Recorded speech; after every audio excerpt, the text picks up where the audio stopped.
Okay, so you're going to follow this again. This is what you did exactly last week, yeah? So you've seen the video a couple of times. You will arrive at your destination. Let's move away from here. Let's have a look, yeah?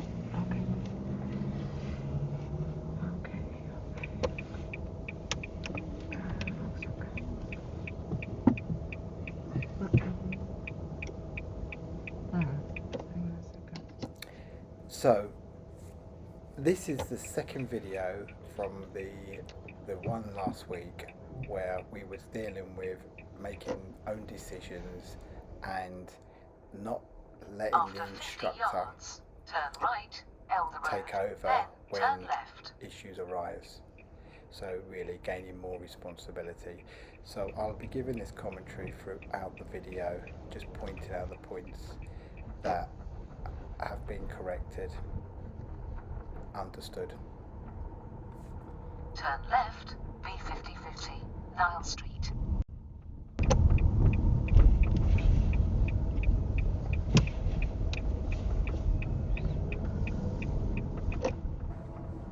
So along this road, it's very, very common to get pulled up when you're on your driving test, and normally safe, legal and convenient, or pull up when it's convenient. Yards, turn left, head straight east. The majority of this road has double yellow lines, but there are lots of parking bays as we're over now. Sometimes we get asked, can you drive over the parking bays? Well, you can if there's no cars in it. So that's perfectly fine.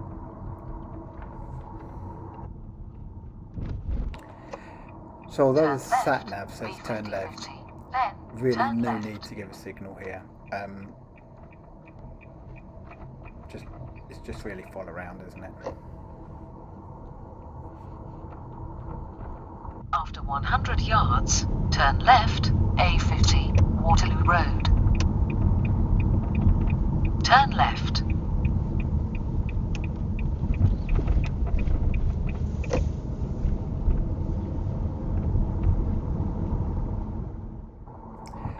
So this is much better. We're making progress now on this road.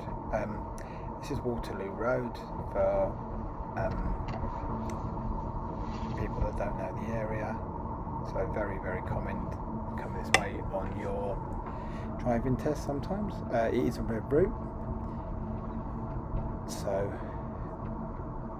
you won't get pulled over on the red route part, but you can do in some of those parking bays. It can get extremely busy down here, so there's lots of pedestrian refuges, those are the islands in the middle of the road. So remember, if pedestrians are waiting there, you really want to avoid giving way to them, unless of course they walk out in the middle of the road, and that's because that's a safe refuge for them. Potentially you're putting them in 300 yards, turn right, Greyhound Way. More danger by stopping. Okay, so this time we're told it is 300 yards to turn. On the last video we were trying to turn into the car park. This time turn right. We've sorted that, we know where we're going.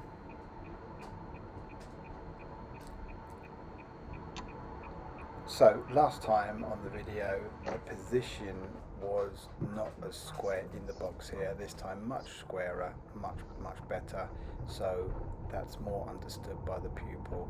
Hopefully they can transfer that skills to any right turn with a box.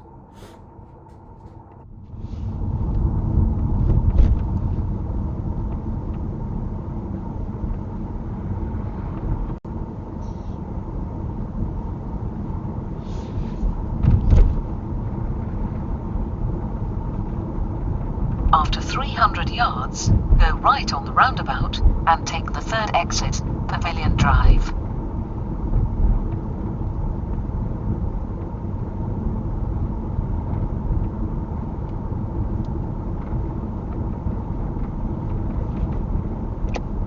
Go right on the roundabout and take the third exit. Now, in last week's lesson, we had an issue with going too fast on speed bumps. Okay, so just to recap what we need to remember, normally there's markings on the speed bumps, but unfortunately sometimes they are rubbed off due to weather conditions and maintenance not that good on the speed bumps. After 100 But yards, go left like I on the said, roundabout you can and still take see the them. first exit, Okay, Ridgehouse so Drive. you can pick up your Go speed in left on the between, roundabout but and they're take the first designed exit. to keep you under 15 miles an hour. I would normally suggest around about 10 miles an hour gives you the best way of dealing with it. Now, as this is an automatic car, I would always say brake After before 100 yards, and then cross come the off the roundabout brake and just and let the take car second roll over, exit. like I think we did on this one.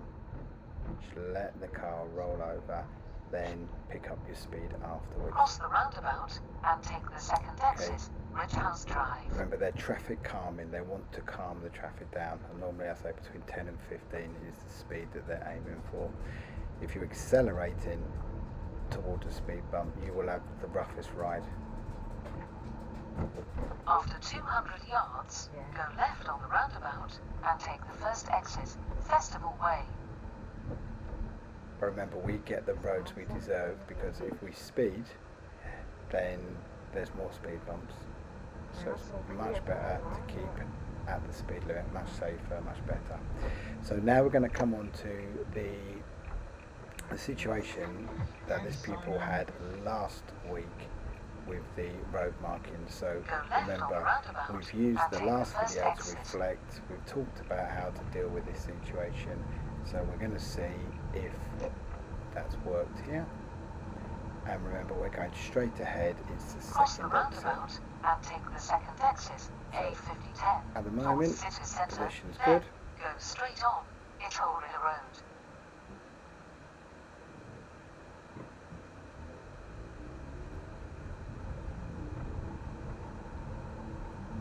And no, we still need more clarity there. We're still slightly out. But as long as the mirrors were checked and there was no one behind, that wouldn't be an issue there. But it's much better to go into the left lane. So again, there's one to carry on looking at, carry on practicing. After just to 200 make sure yards, go straight on, A5010, Itoria Road. And then on this one, there was a situation on the last week one, but the road markings and road signs are very helpful here. I always find the long white line, the hazard warning light that's the longest, if you sort of run along next to that, that will put you in the perfect position for going straight ahead.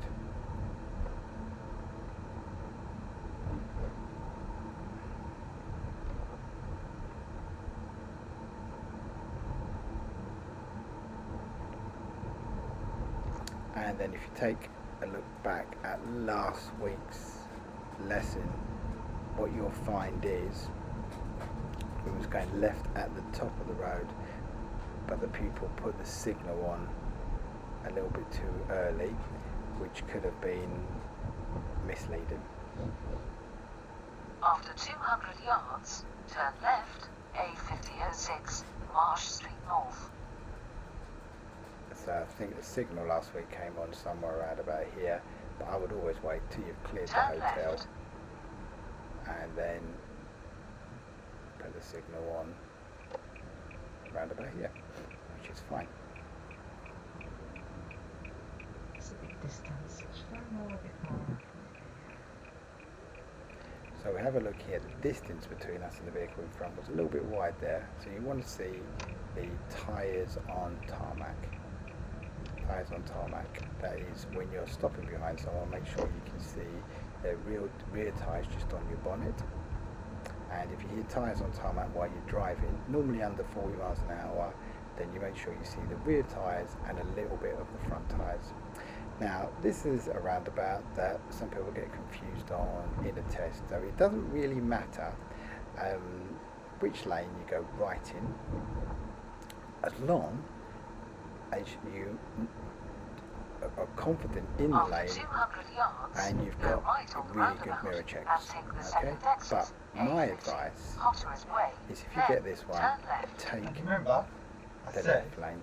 probably find it's better to be in this lane. Go right on the roundabout and take the second exit, then turn left. So stay way on the left. So we're having to give a bit of guidance here because it's very important, this one, to understand how to do this one.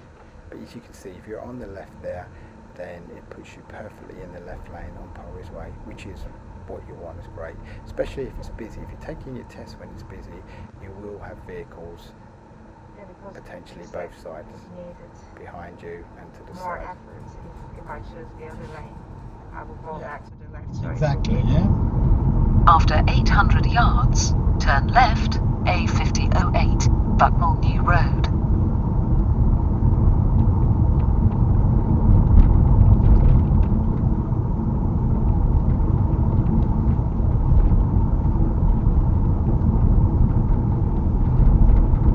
After 400 yards, turn left, then take the second left.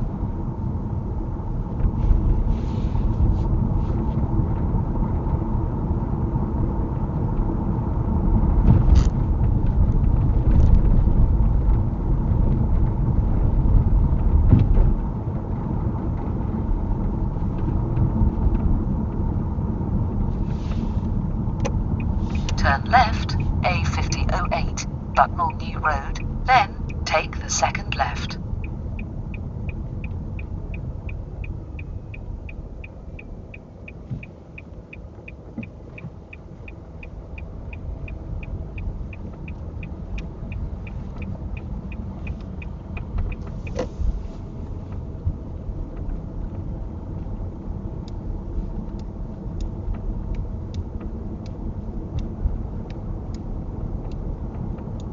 After 200 yards, turn left, St Anne Street.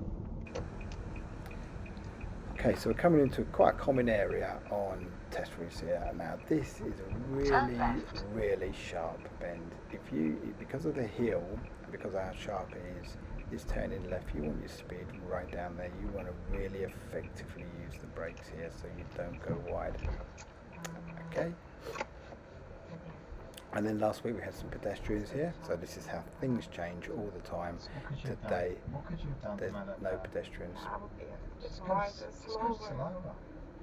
Okay, here, this is the one last week where there was no awareness that it was a crossroads.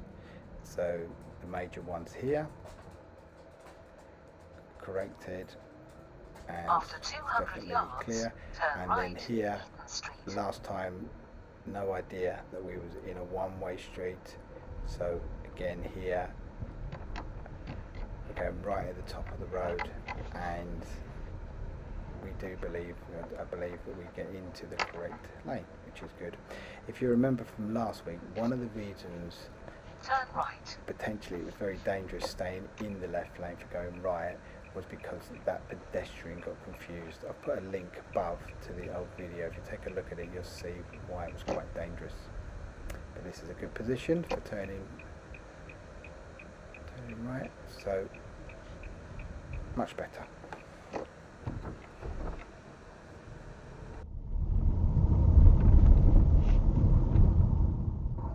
So from this point, I'm just going to give a commentary on what I see. At the end of the road, turn left, A5272, Keatlings Road. Okay, so SatNav is telling us that we are going left at the top of the road here, and on the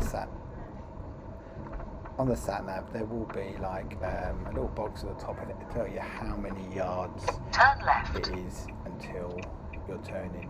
Any roads before it will be blacked out. So, you know, when you're practicing your sat-nav, really important to be so familiar with the sat-nav. We use the same sat-nav that they use on the driving test, which is a TomTom Start 52.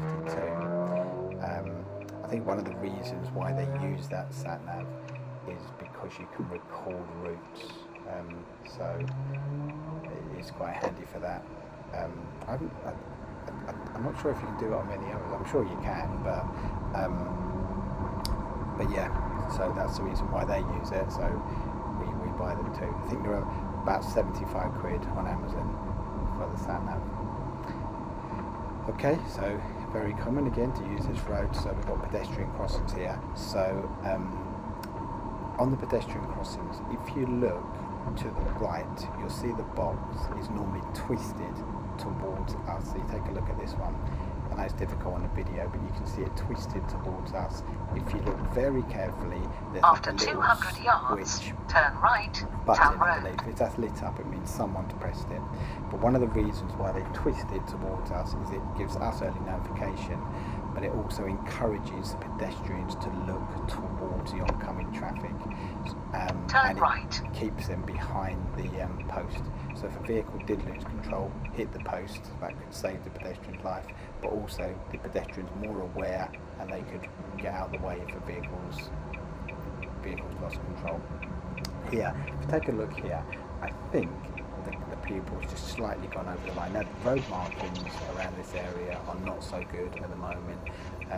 But on these ones you've got two lines. First one is for cars, second one is for bikes, and we slightly went over the line. Here again on this one, like I always tell people, try and keep more left, keep in that left lane. So as you come round nice and square.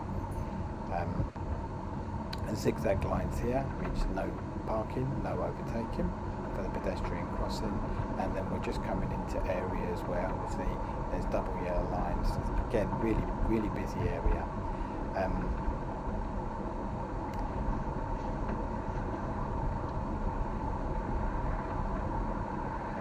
So at the moment we're keeping good distance past some parked cars, so these are all gains that we've made since taking the lessons.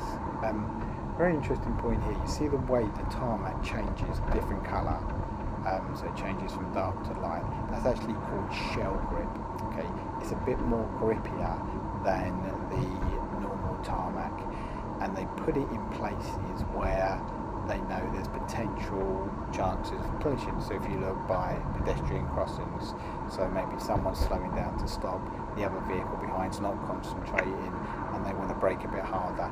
So on your driving, the colours of the road it is very important. I mean, in Stoke we don't have any trams, so you can get different coloured tarmacs for trams, but like here, lighter, shell grip. One of the reasons I understand that they make it lighter is when a car has to brake hard, there's going to be skid marks, so it makes them highlighted more.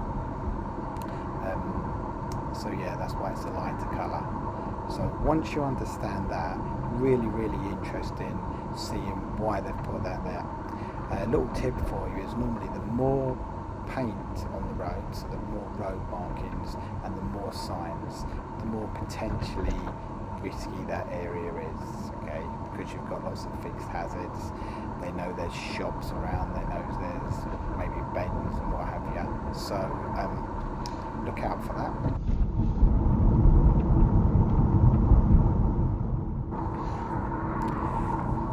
So continuing down Hanley Road, and then we're going to come to small form roundabouts.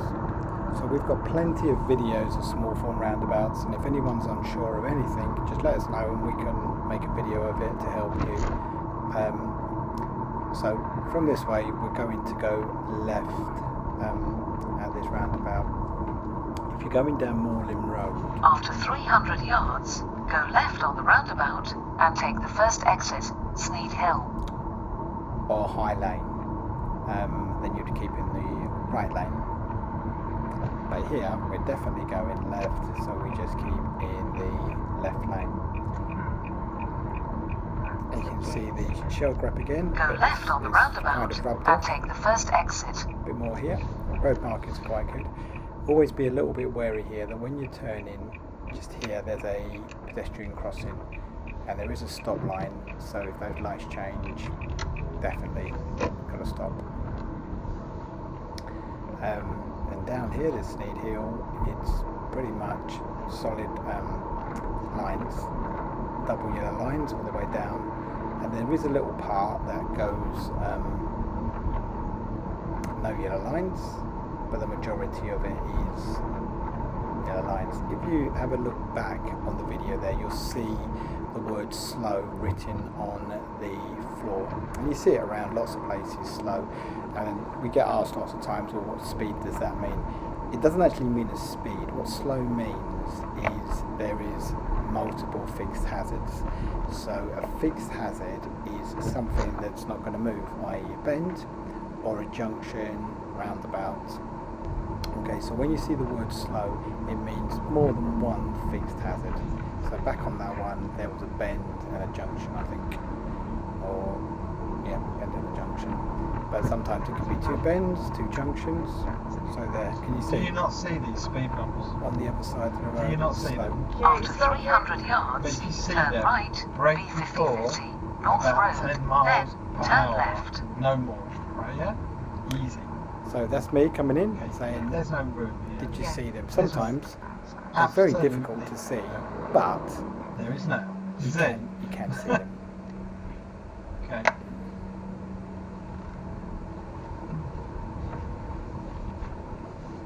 The speed bumps, the signs on the speed bumps. Yeah, got don't worry about that. You blurred. can see them. Let's go right here, yeah?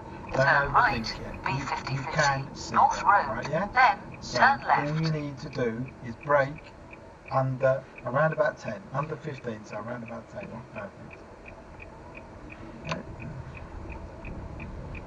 Okay, so nice and square on this one.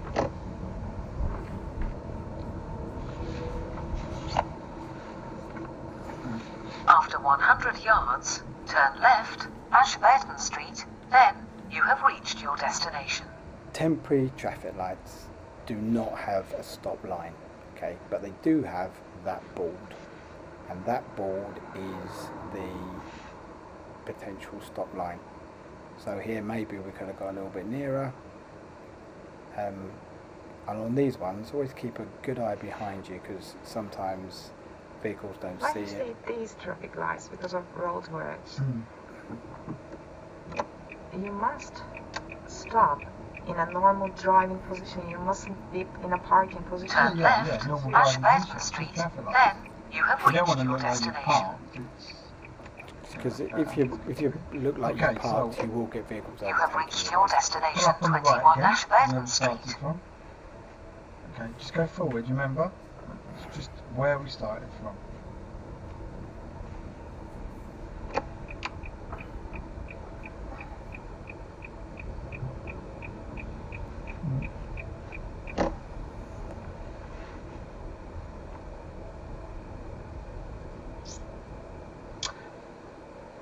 Okay, so we're going to do that whole route again, right? Yeah. So we are now 80% there, right? Yeah. But there's a couple of things, right? Yeah.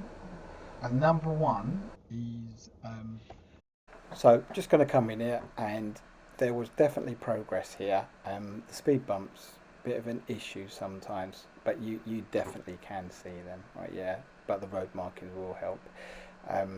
The Festival Park roundabout, we've still got to focus in on the lanes, the correct lane, and that roundabout, the Potteries roundabout, just understanding that you can be in the left and the right, but normally on that way, if you're going right, the left is best. The other stuff, massive improvement, so well done. It really helps in filming these little routes and then reflecting on what you've done. So I hope this helps other people. Thank you very much.